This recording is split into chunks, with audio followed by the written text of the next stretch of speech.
Let's learn English alphabet. Let's learn English alphabet. A is for apple. A is for apple. B is for ball. B is for ball. C is for car. C is for car. D is for duck. D is for duck. E is for elephant. E is for elephant. F is for fish.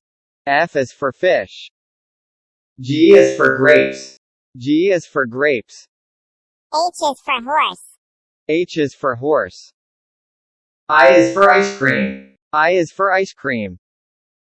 J is for jug. J is for jug. K is for kite. K is for kite. L is for lion. L is for lion. M is for mango. M is for mango. N is for nest. N is for nest. O is for orange.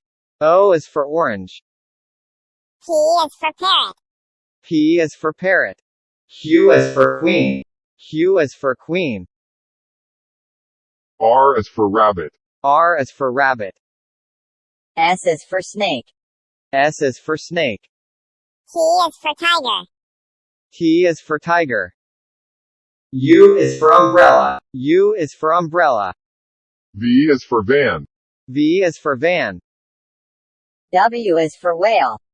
W is for whale. X is for x-ray. X is for x-ray. Y is for yak. Y is for yak. Z is for zebra. Z is for zebra. Please like, share and subscribe for more videos.